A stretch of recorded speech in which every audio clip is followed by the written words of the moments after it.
can read it. But I do want to just take a second just to hold a lot of joy and space, because it's you say for 30 years we've been doing this stuff, and I think it's been about that long, if not close to how long I've known you. It's been a long while, and it's a joy to see you. And your work with Adoption Mosaic is so next level, and I know it's the culmination of a lot of the work that you've been doing for years before, incorporating that as a BIPOC owned business. And one that is very much valued, not just in the adoption constellation and the extended family of adoption, but in other spaces and places as well. So we're breaking through because of the work that you do, and you're leading the way in a powerful and graceful way. I know that a lot of what you have done over years has been about post-adoption support and services. You've done that in various capacities. In Oregon, and at the Oregon Post-Adoption Resource Center, at Holt, at the Rocky Mountain Adoption Exchange. And I know you've done trips back to, the places of origin and birth that are important to you and others. And you've just been a deeply respected and loved friend. And I will just say this, like, early on, when you meet people like Astrid, on the journey, it allows you to just feel so confident and know that there are other people like you out there. So, if you're new on the journey in community, find your people that you can anchor to, and that you really, even I haven't seen Astrid in many years, and not spoken in a long time, but like, there's a sisterhood there for me that just is like forever will be. So we warmly welcome you. We can't wait to hear what you have to share with us, and it's just an honor and joy to share space with you. So welcome. Wow, thank you so much, April. That really meant a lot. And thank you to all of you at Adoption Knowledge Affiliates for inviting me. And as a keynote, it is such a true honor.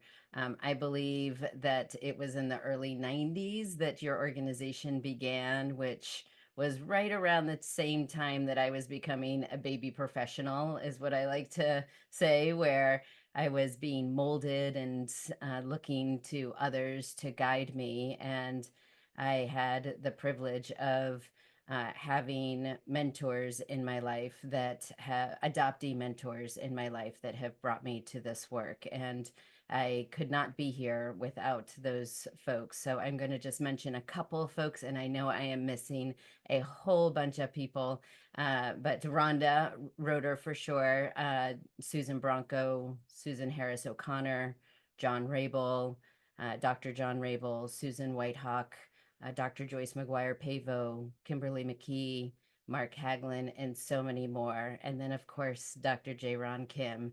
And I just have to say, if somebody had said to me back then in the early 90s that I would be presenting alongside someone who has been a mentor and a guide throughout my path as becoming the professional I am today, I probably wouldn't have believed you.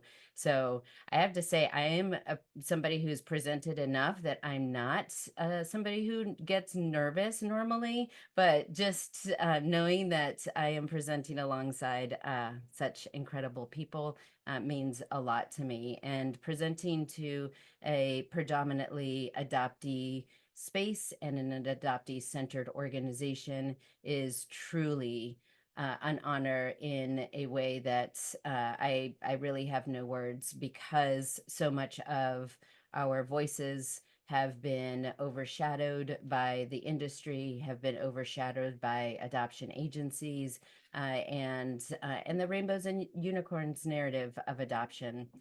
So this feels really special. Thank you all.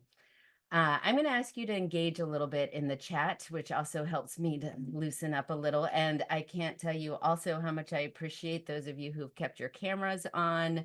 I come from old school presenting and getting to see people's faces. I've had to do a couple of webinar where you only see yourself, which is incredibly challenging. If you've ever had to do that, I am sorry, and I am in solidarity with you that we should never have to do that.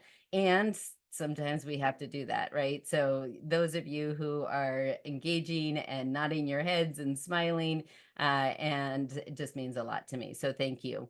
And one of the things I'm going to ask just in the chat is if I can just see what your place is in the constellation, the adoption constellation, and where you're located. And I am going to turn on my slides while you're doing that.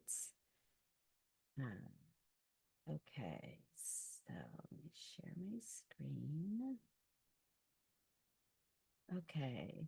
So today, the discussion existing in the both and while learning the truth. You will learn how adoption and the separation of my birth first family has affected me and the adoptees that I've worked with at different developmental stages, from forming relationships, understanding our identities, and how adoptees we cope with the complex experience over time. And I'm going to ask you all to close your eyes, and I'm going to take you through a little bit and if you, let me see, I'm setting up so I can see all your beautiful faces and my screen. Okay. With everything going on in the world and where we are here in the United States, kind of leaving that at the door, I want you to picture what a mosaic of your life would look like. When you're looking at it from far away, like in an airplane, what's the big picture? I want you to think about your mosaic and your bits and pieces and start getting closer to those. And as you start getting closer, they come into focus. The sharp edges of your life, the broken pieces, the colors don't really even match. The closer you get, the more complex and dimensional your mosaic becomes. Okay, as you slowly open your eyes, if you could share with us in the chat which view, far away or close up, do you feel the most comfortable sitting with yourself? And there's no right answer. I want you to be thinking about that image as we're going through this morning's presentation.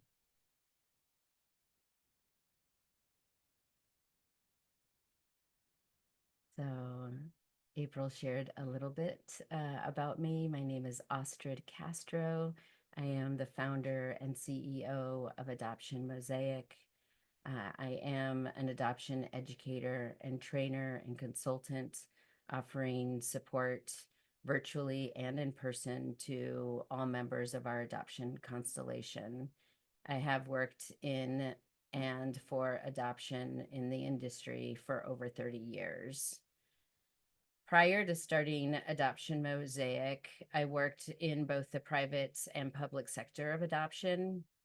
And early in my career, it was clear that I could not continue to be a part of placing children for adoption, as it was way too much of an emotional roller coaster, watching children being placed in homes that I knew did not have the skills or tools or community to help raise an adopted child to understand that beyond the rainbows and unicorns of their adoption.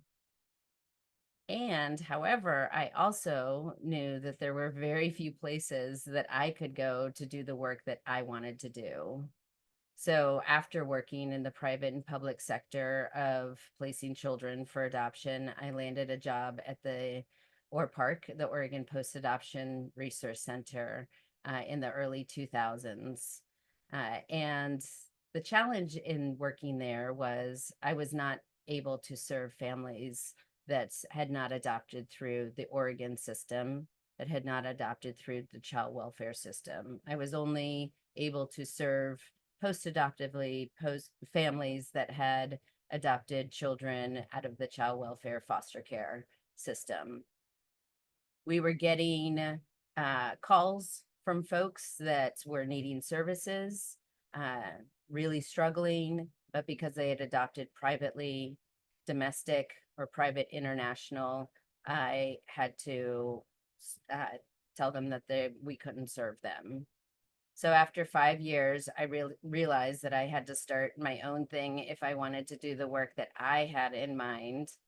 So I started Adoption Mosaic, a place where I would create programs that I didn't have the agenda of prescribing the idea of having to be pro or anti-adoption, but instead a place where people could safely explore adoption wherever they were on their own journey of consciousness. And that place was Adoption Mosaic. And so sometimes I needed, and I need to slow my roll and remember the importance of how my own pieces of my mosaic came together to make me, me. And a big part of this presentation is going to be sharing some of that journey with you. I'm going to share a little bit about Adoption Mosaic and who we are as an organization. Adoption Mosaic is an adoptee-led, BIPOC, woman-owned business that creates for and connects our adoption constellation community through adoptee-centered events, constellation education, and courses. We have a monthly We the Experts adoptee speaker series, which several of you who are here, and I see your tiles, have been a guest speaker. It is a panel discussion where it's adoptee centered, where we bring 4 adoptees that come together who have lived experience on a specific topic. And in fact, the minute I leave this presentation, I'm going over to facilitate our monthly adoptee speaker series on adoptees abolitionists. One of the best ways adoption professionals and adoptees and adoptive parents can come together is to really understand the lived experience of how we have existed. And that is the term, we the experts. We are the experts of our own lived experience. And so I encourage you to check out, we have a library of over 50 recordings of various topics. And I encourage you also to join. I'll give you a second to take a picture of that. If you are not subscribed to our newsletter, I encourage you to do so. In the chat, if you can write one word, a one-word check-in, a one-word check-in of how you're coming into this space. Are you feeling tired, energized, excited, curious? Write in the chats just how you are showing up today. Distracted, whatever your word is.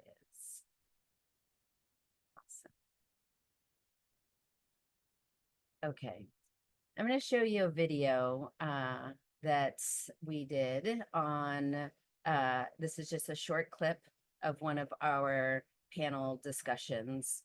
We did a year ago, almost exactly a year ago, in October 2023, we did a video, we did a panel discussion on estrangement. The topic, we were seeing anywhere between 50 to 100 people registering for our We the Experts adoptee speaker series. And this particular topic, if somebody had told me how many people needed this topic to be discussed and held space for, I would not have believed that this would be our most registered presentation and panel that we had ever done. And it was the estrangement. And I have to say this video and really speaks to a lot of why I do the work that I do now.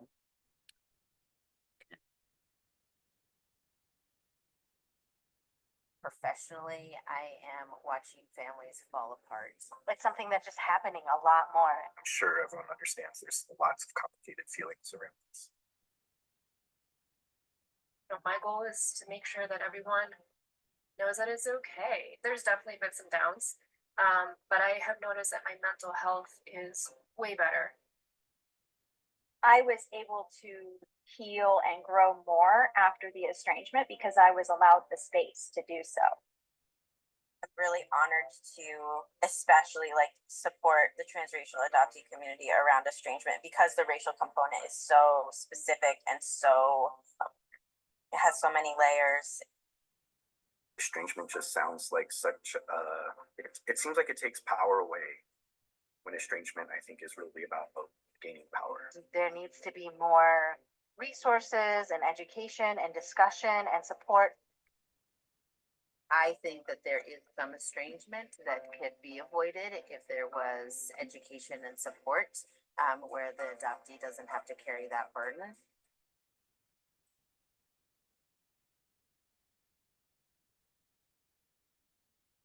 Okay.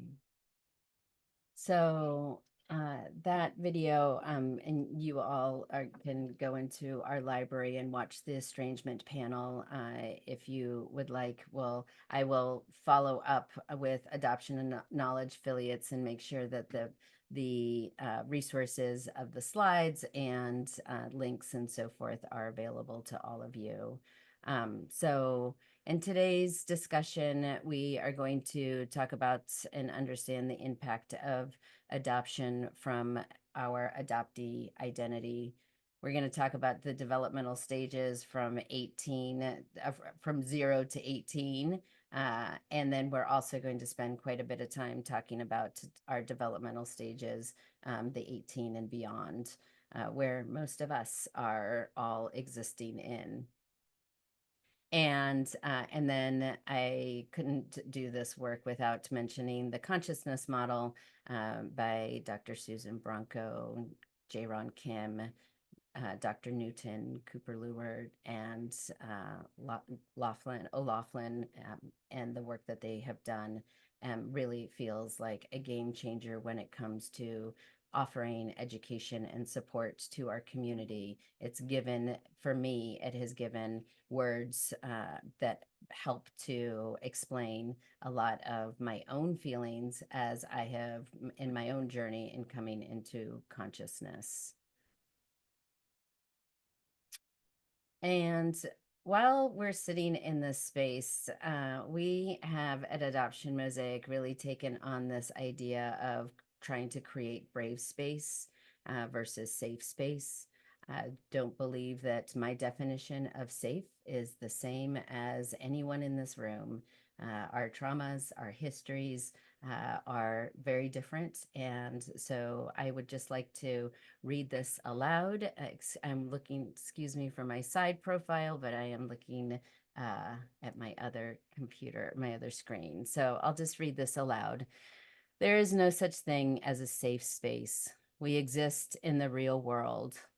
We all carry scars, and we have all caused wounds. This space seeks to turn down the volume of the world outside and amplify the voices that have to fight to be heard elsewhere. This space will not be perfect. It will not always be what we wish it to be, but it will be ours together, and we will work on it side by side. And that is a poem by Beth Strano.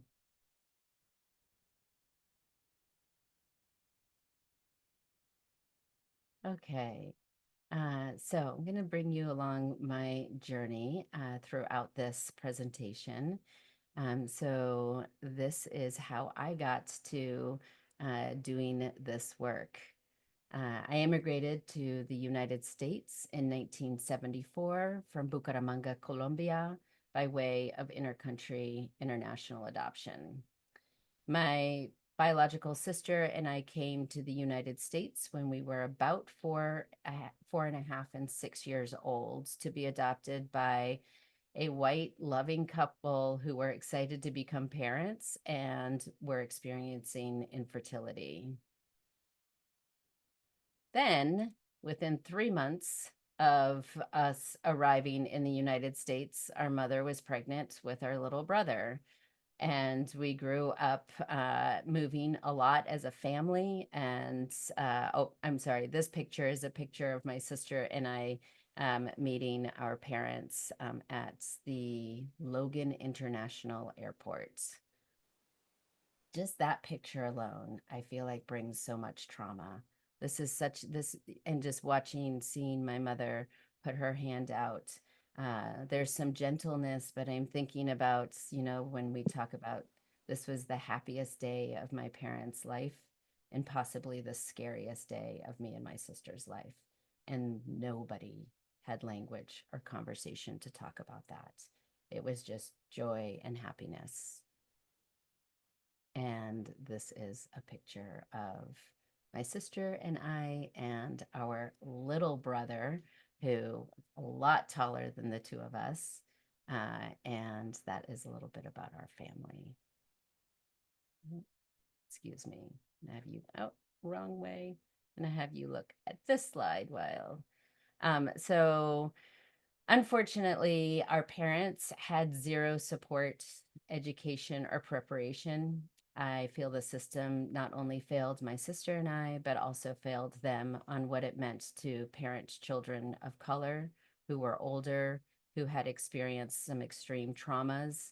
We had experienced hunger, homelessness, abuse, neglect, and not to mention that my parents had zero tools on preparing us how to respond to the overwhelming questions that we would receive for the rest of our lives about adoption and race. Our parents came from the clean slate era of love them as if you gave birth to them. Growing up, my sister and I almost never talked about adoption or race. After all, someone would have had to taken the time to model to us the language and how to do so. So it wasn't until my 20s that my sister and I actually started talking about adoption. And one day I had asked my sister in my early 20s, growing up, did you think about our birth mother? And she said, all the time. And when I heard that, I thought about that missed opportunity of how we could have been each other's support. But because we didn't have anyone in our lives modeling how to talk about it and how to explore our feelings about adoption, we were silenced, and we were silenced to even each other. I believe that losing our language, Spanish, at 4.5 and 6 years old also impacted us greatly with regards to our ability or inability to be able to talk to each other about this trauma that we had just experienced. Okay, so in this first part, I'm going to go over some developmental stages just briefly. I'm quickly going to go through some slides. And as we go through the stages, please note that every child is different and there is no one stage that an adoptee will or will not struggle with their identity or their adoption. And when you look back on your own lives and when you came into consciousness out of the fog, whatever term you use, I encourage you to be thinking about maybe your own stages and what was going on for you in your life during these early stages. In addition, it's important to address adoption trauma and separation to help an adoptee develop a healthy sense of self. And while you're listening to the next slides of these early developmental stages, I want you to think about how your parents as adoptees could have addressed such questions in these different developmental stages.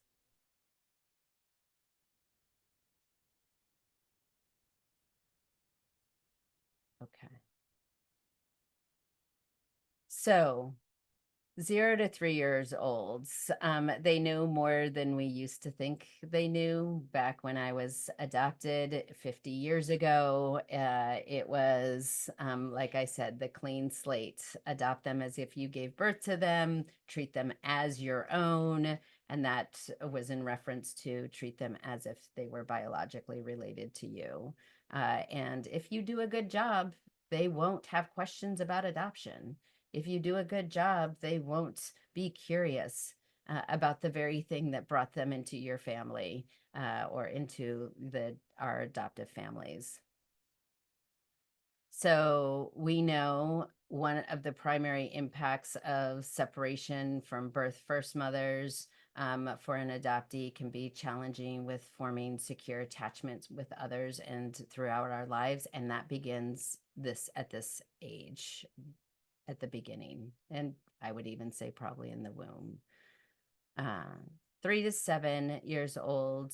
It's important to address adoption, I believe, from the beginning, which so many of us did not experience. At this age, we're concrete thinkers. We play to work things out.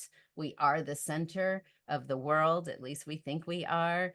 Oh, and oftentimes we have a sense of pride. I remember hearing a story many, many years ago, and I wish I remembered who told me this story. But they were talking about an adoptee.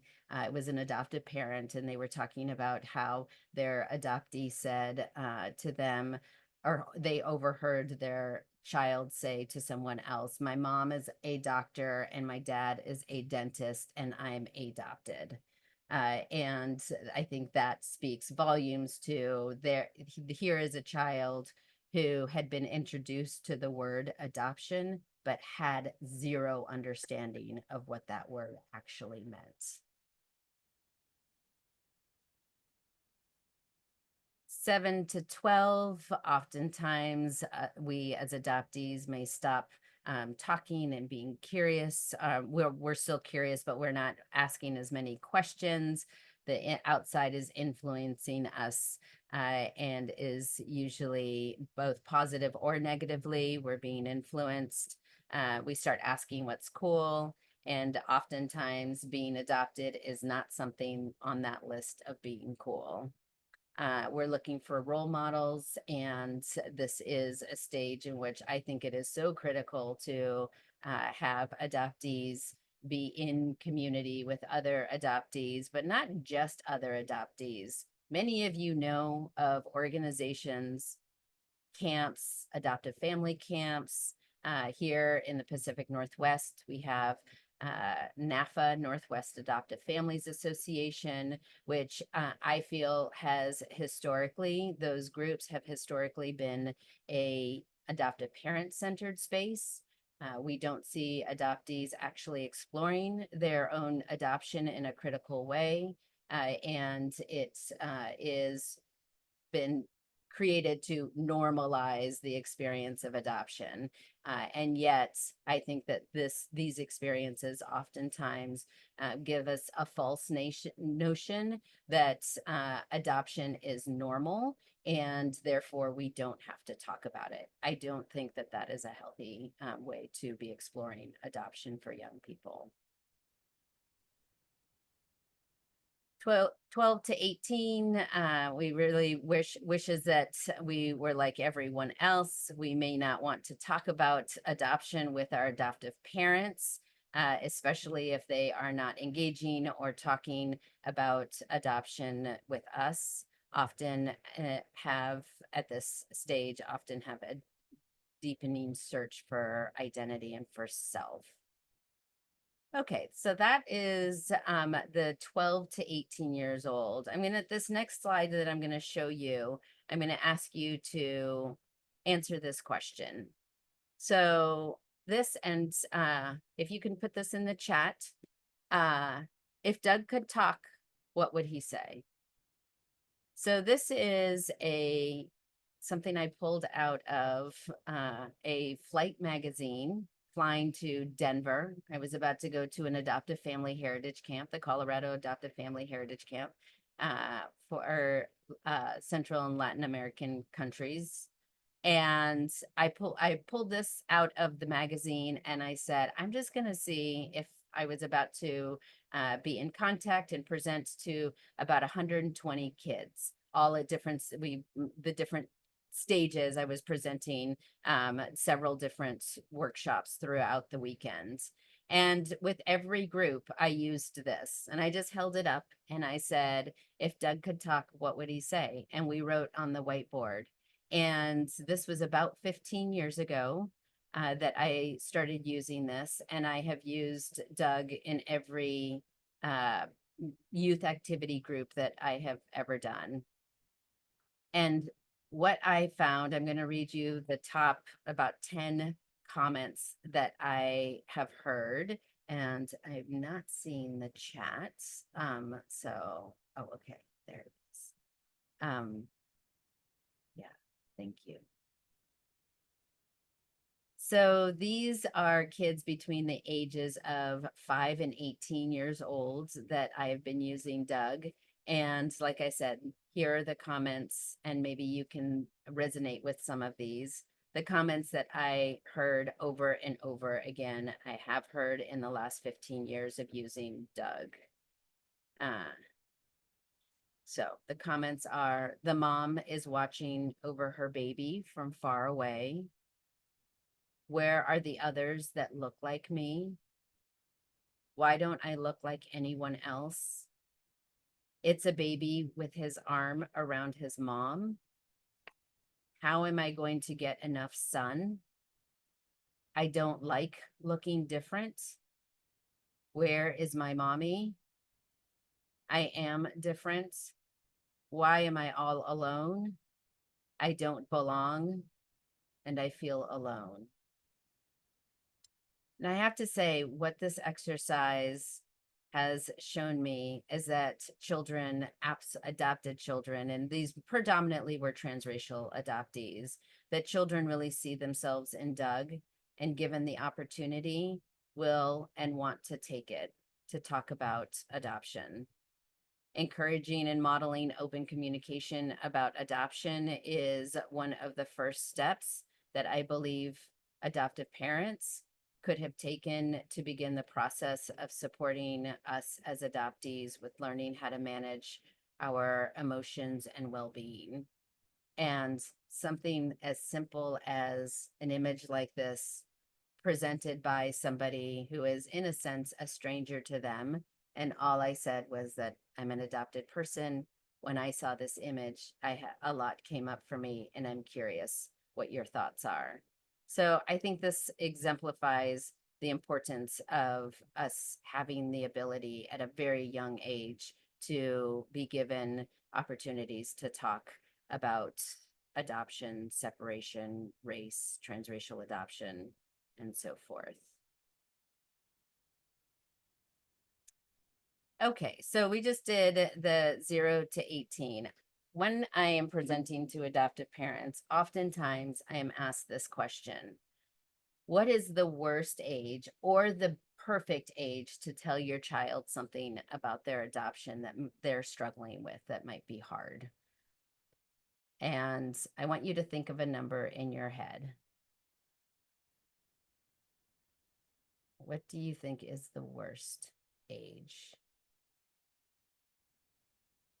I also want you to think about at what age do we, for those of us who live in states and are, for those of you, I guess I should say, and who are domestic adoptees, at what age are you allowed to access your records in those states that where you are allowed to access for open records?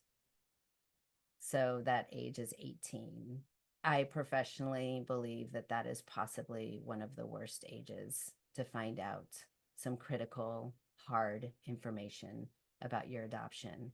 And I'm going to talk about we're going to talk about why that is.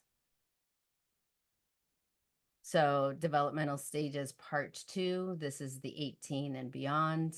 And I will say, I think all of you can agree, we spend a lot more time of our lives as adults than we did as children. And yet so much of the education and preparation that is out there for adoptive parents is talking about the 0 to 18. And we're not talking about what the long-term effects of adoption and how we live with this for the rest of our lives. So this is why I think personally that 18 is the worst age to find out something critical about your adoption. We, as adoptees, we're voting, going off to college, moving, separation, independence, individuality. And if we're struggling, or the term is failure to launch at 18, right? What a horrible thing to say, failure to launch. And oftentimes that 18, and even for some of you who are late discovery adoptees, you're finding out in adulthood some critical information, and then you spend the rest of your life trying to unpack that at a time when we're trying to separate and launch into adulthood. Our identity exploration, we're exploring our racial identity, gender, sexuality orientation, and so on. We're exploring what we had to lose oftentimes to be a part of the adoptive family that we are a part of. And oftentimes this is between the ages of 18 and 25 is where we're coming into adoption consciousness. And oftentimes what we're seeing at Adoption Mosaic is that this is where we're contemplating estrangements.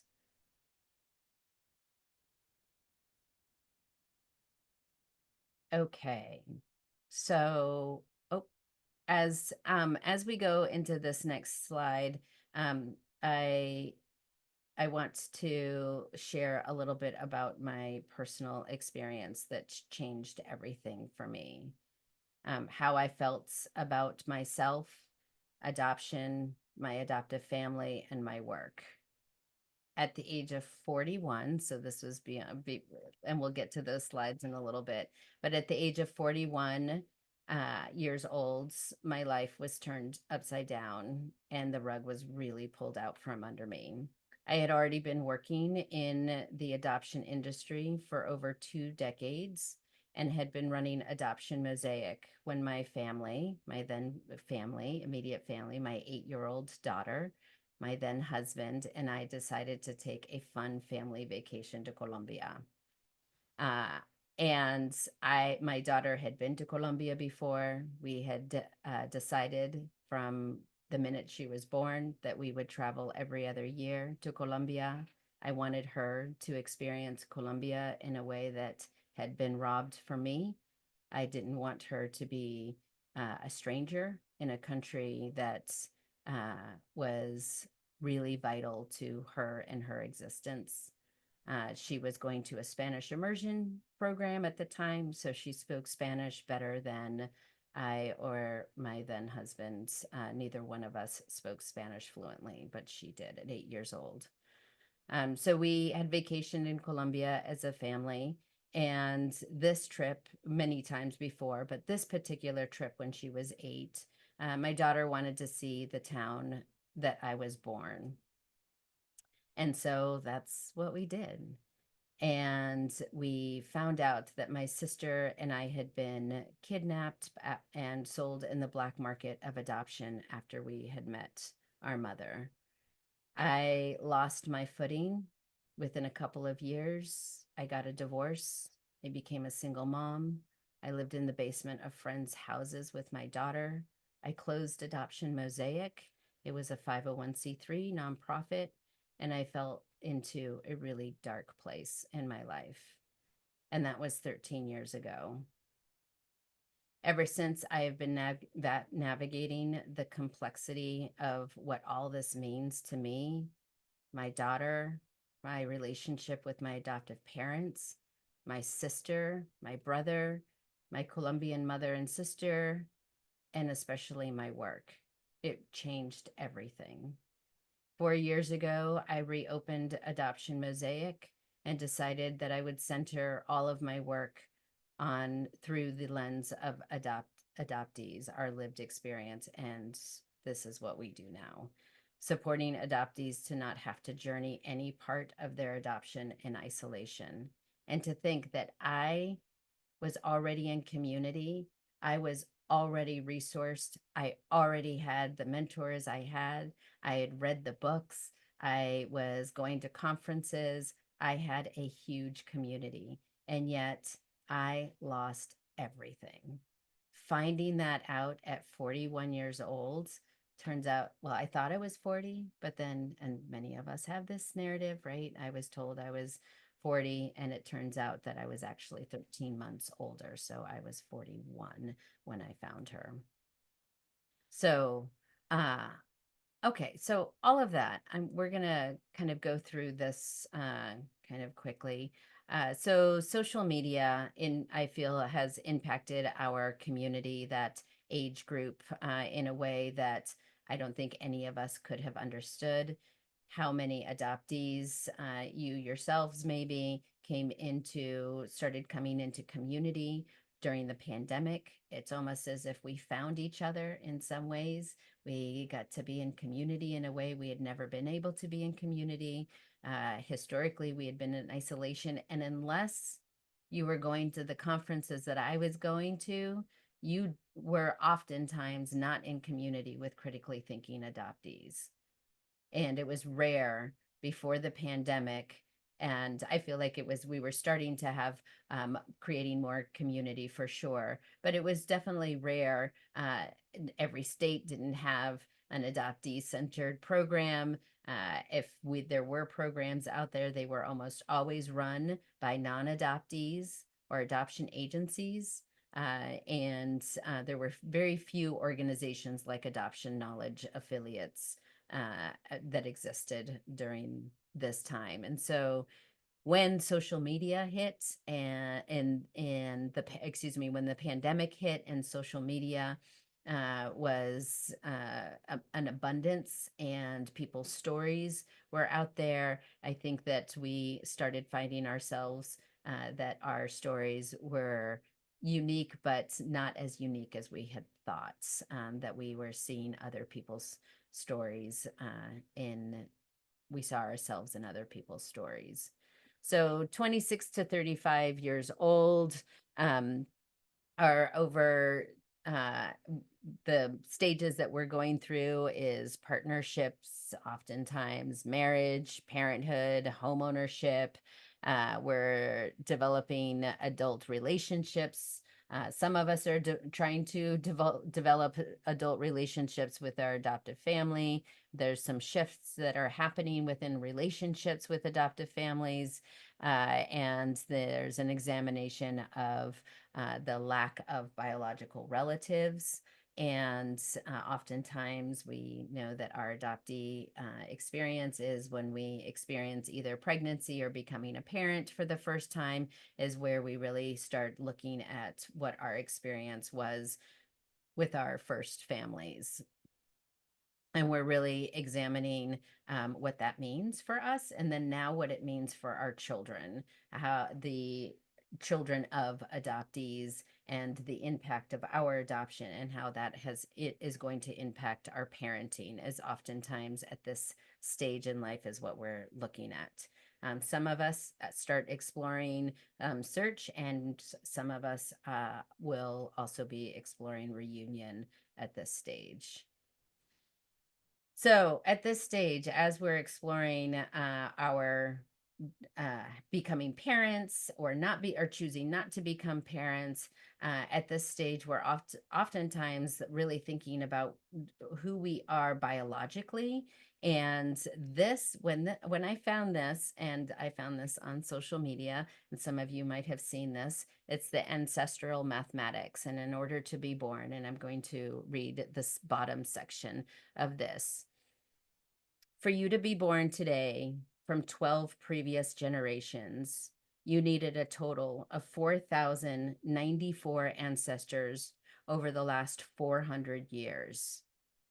Think for a minute, how many struggles, how many battles, how many difficulties, how much sadness, how much happiness, how many love stories, how many expressions of hope for the future did your ancestors have to undergo for you to exist in this present moment?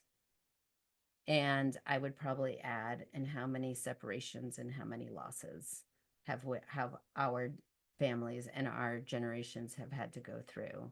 My daughter is absolutely impacted by my adoption and her navigating, and I deeply want her to understand her ancestral mathematics, and I cannot explore that with her adopted grandparents. That is, she has no interest in their ancestral mathematics, nor should she have to feel like she should have an interest in that. That is irrelevant to this when it comes to her identity and who she is.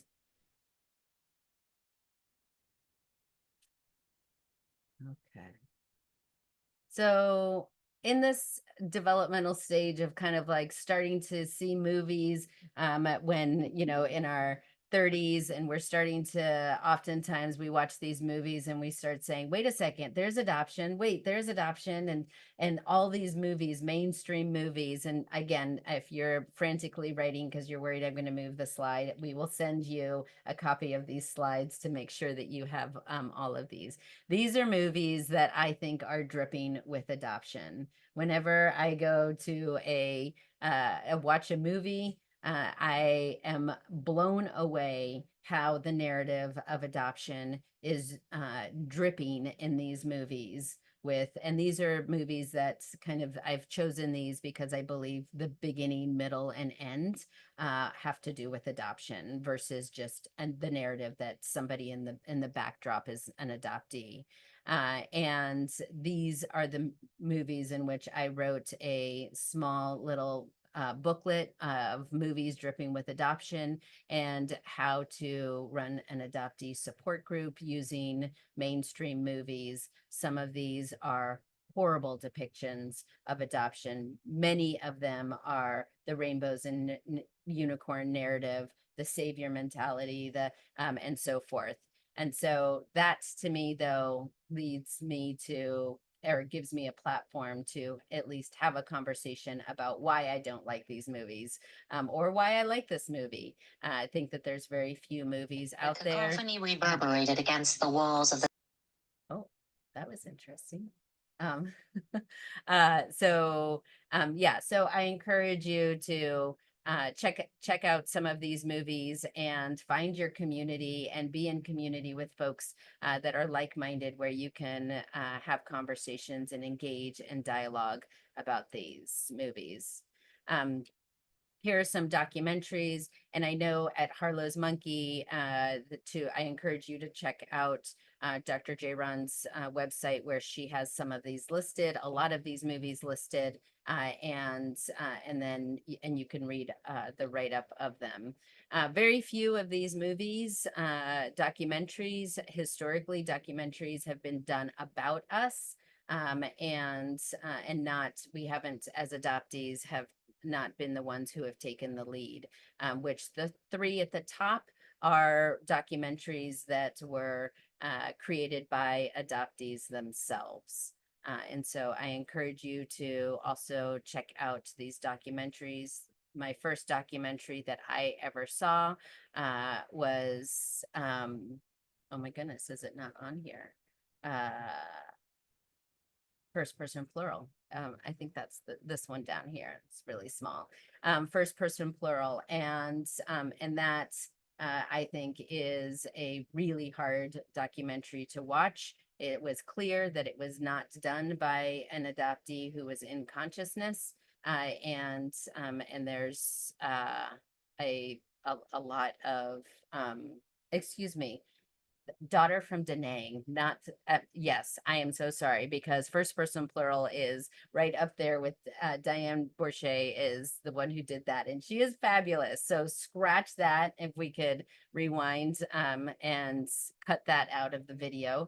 That it was Daughter from Da Nang was the first documentary that I ever saw that did not depict search or reunion, I think, in a healthy way at all. Okay. So this is the beyond. This is the stage that I am actively currently in.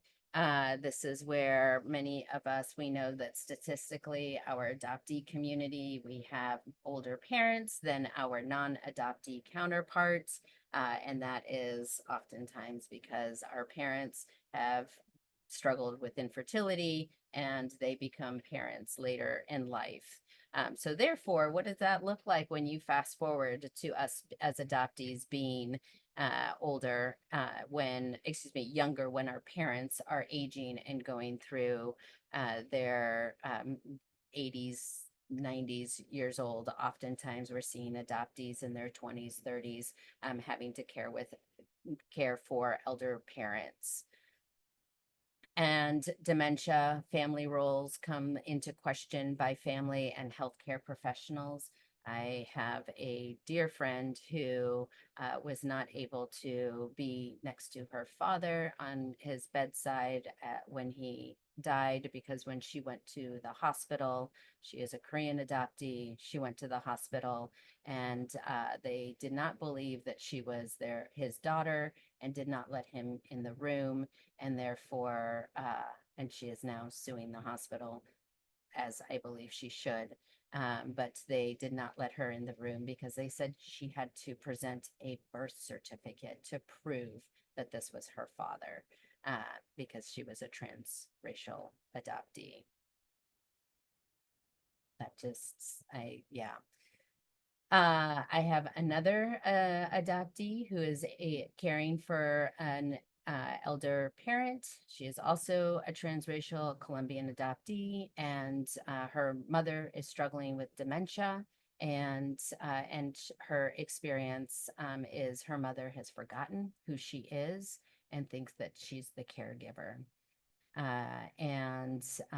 When I think about what that experience is like for our adoptee community versus our non-adoptee community, I think that to not prepare us, and for our adoptive parents to not have plans for that to happen, and for us to not have conversations. In fact, the minute my friend had told me that, I got on the phone with my parents and had a conversation of how incredibly hard that would be for me, and why I believe that my status as an adoptee I will experience that very differently as opposed to my brother, who is their biological son.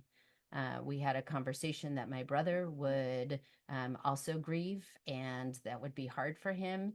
And yet for me and my sister, that would be a different grieving and a different kind of hardness.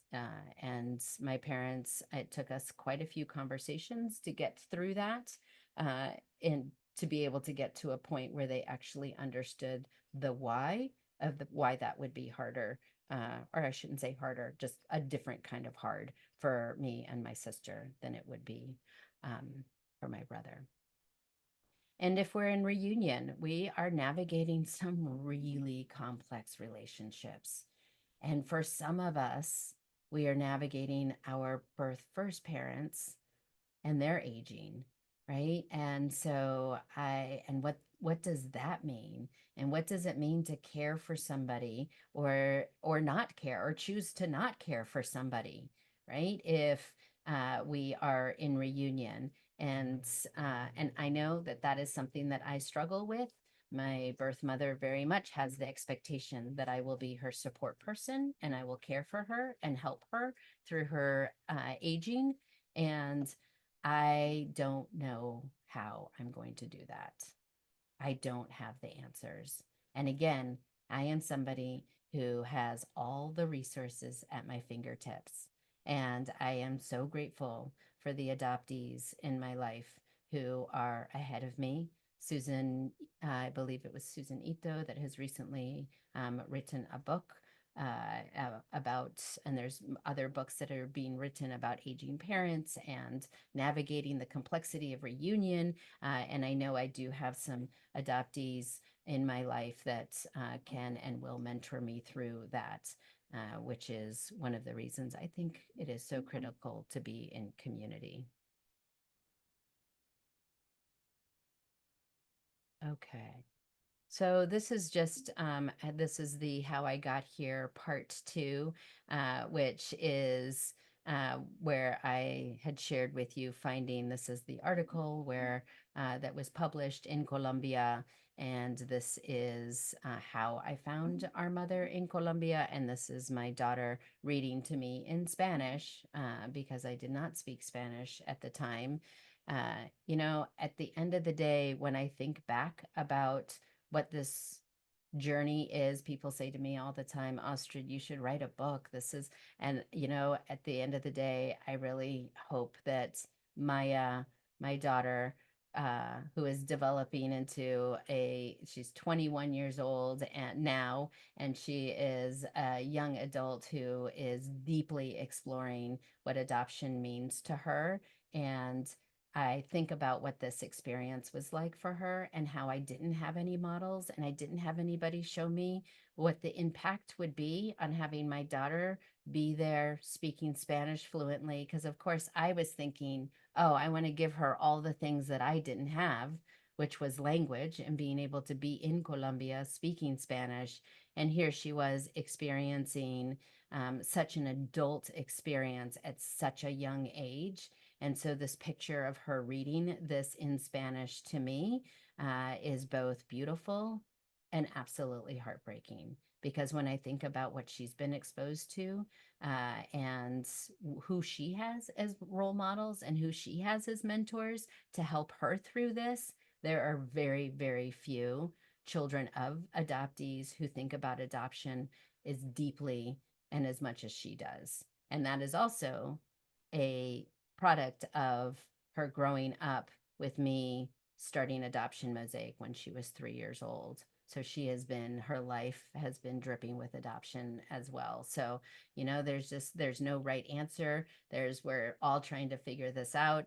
And I just think when I'm looking at the impact of this adoption throughout the generation, this is a conversation that hasn't really been had at a large scale.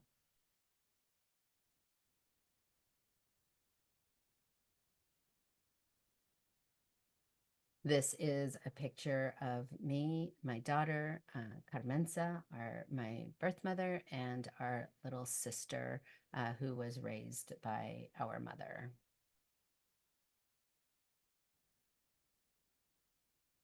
So as I had said, this was the rug had been pulled out from under me when I was coming into. This is one of the reasons I so appreciate the Out of the Fog and Into Consciousness research that has been done, and the model of the consciousness model is because I think that when I think about my own journey and my own experience of how I come in and out of fog. There is like the terminology being in the fog or out of the fog hasn't really resonated for me as an adoptee. And it hasn't resonated for me, that language. Of course, some of that experience has of coming into awakening and starting to understand. But the challenge with me is that I feel like the fog keeps coming, right? It keeps coming over me. And I'm like, oh, I thought I was out of the fog, but wait a second. Now I meet my birth mother and what?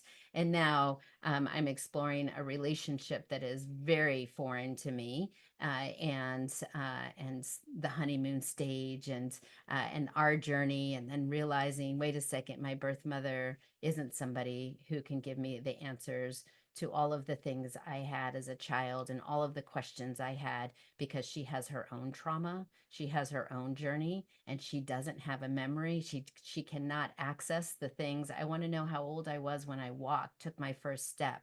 She was in trauma state when raising us, and she was trying to keep us safe and trying to keep us alive. She wasn't journaling what age I was when I took my first step, right? And so here we go again. The fog just came right back over me. And so I'm just going to quickly, because I know Dr. J. Ron presented yesterday the consciousness model, but I just want to kind of go through this through my lived experience of how this has impacted me. And I'm going to use Finding Carmenza as my example. So status quo with Finding Carmenza was, I'm going to find my birth mother and everything is going to be hunky dory. I'm going to get all the answers. It's going to be so beautiful. We're going to have such a wonderful, oh, maybe I'll buy some land in Colombia. I'll move there. And oh, I really need to learn how to speak Spanish. I'm going to learn how to do that. I'm so excited. This is so beautiful. This is the rainbows and unicorns. This is what I've been waiting for. And then rupture. I find out that my mother in Colombia is also the picture of my little sister that she's standing next to. I find out that my mother is also an adoptive mother. She adopted my little sister. And that was really hard for me to find out that my birth mother had then become an adoptive mother. She did not tell me the first time we met her. She told me that she had given birth to her or to our little sister. And it wasn't until a year later she was afraid to tell me. And she was worried that I wouldn't accept her if I found out this information, but she knew it was the right thing to tell me. So encountering this information and experiencing that really disrupted my status quo. My mother in Colombia did not know how to exist as a mother who lost her children and an adoptive mother. So she was making comments about how awful it would be if Mafe, my little sister, went and searched for her birth mother. And I was dumbfounded. I could not understand how in the world she would hold that over Mafe. And she said that right in front of Mafe. Mafe was 19 years old, and she said, if Mafe ever searches for her birth mother, it would devastate me. And yet here I was, and I said, well, what does that mean about us and me coming and finding you? And she said, that was different. You were kidnapped. And it is different. And this was, I met her birth mother, and it was a different experience. So discovering this threw me right into a cycle.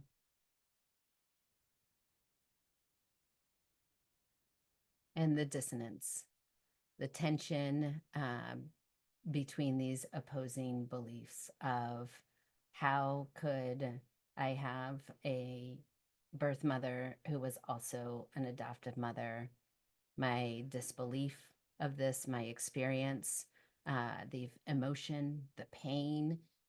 I felt like I couldn't talk to her about anything. She was not able to understand at all what this experience really was. And she couldn't separate, like I said earlier, she couldn't separate her experience of being a birth mother and an adoptive mother and what that meant for her, for our little sister.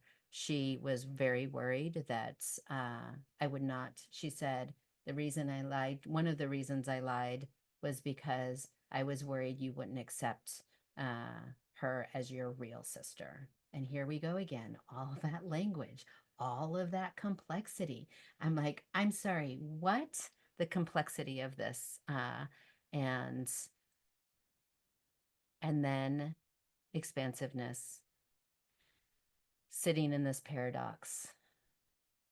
I had to do some therapy, a lot of therapy, and had to really work this out and figure out what this experience was, the paradox of the both and, existing in the both and. How can I accept this woman as my birth mother and get what I needed from her? I was very much centering myself and centering what my needs were. After all, I was the one who searched for her. After all, I was the one who was separated from her. After all of these things. So at this stage, through the therapy and through my work, I realized that learning how to sit with the both and of her trauma was the only way that I was going to be able to get through this and actually still have a relationship with her.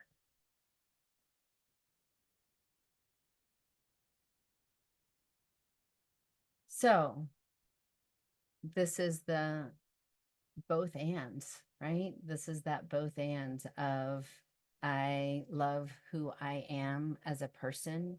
I love how strong and resilient and what a survivor I am. And yet I really hate how I got here. I hate what I had to go through to get here.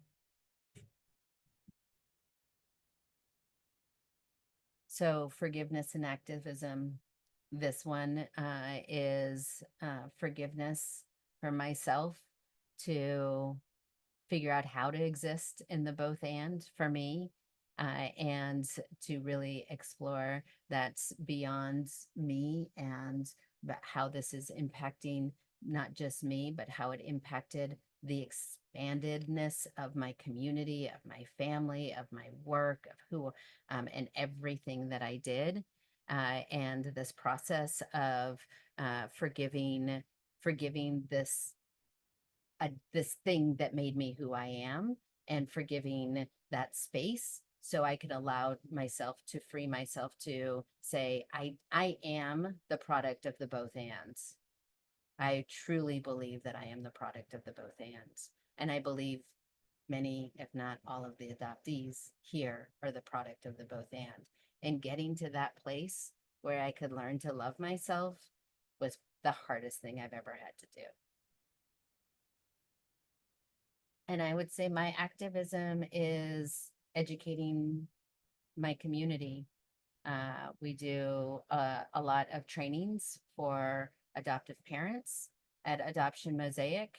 And for me, like I said, that is my activism, is so our adoptee community doesn't have to carry the burden of educating their parents about these fundamental pieces, that should never be the adoptee's job to educate and support their parents and be parentified to get their parents on board. That should never be the adoptee's job.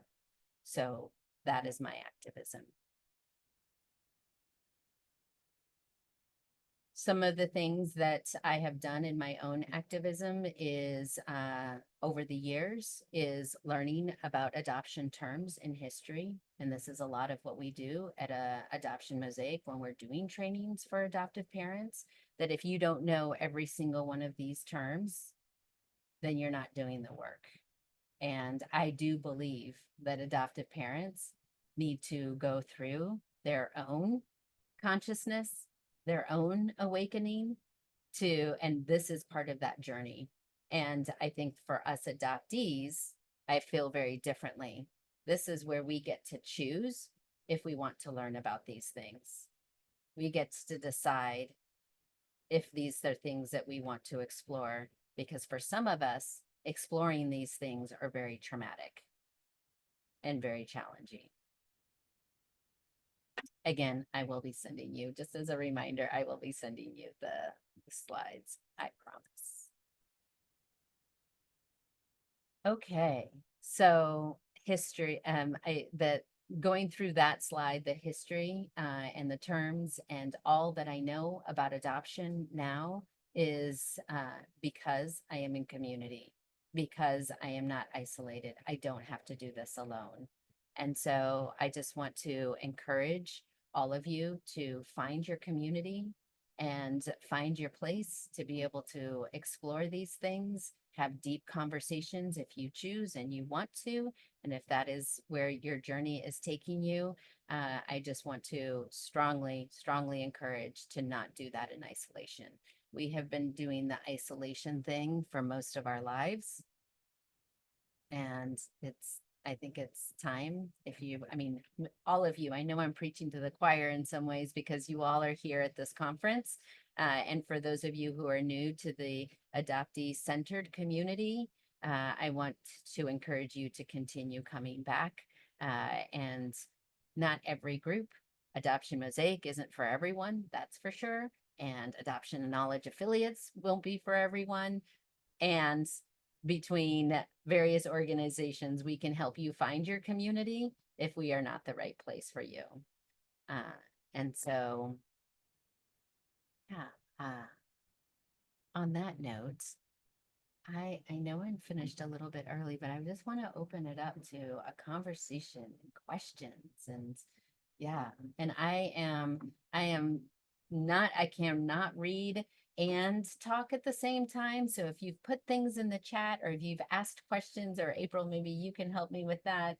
That would be really helpful. But I would love, like, what is coming up for you? What is, this is an opportunity where I really want to hear what your takeaways are. And this is just some resources that we'll be sending out to you, but I would love to hear or see in the chat. And I will say, just for time purposes, if you're sharing, I will just kind of do some quick sharing, but I really want to hear, and maybe in the chat, you can put what are your takeaways, what's sitting with you, what's resonating. Yeah,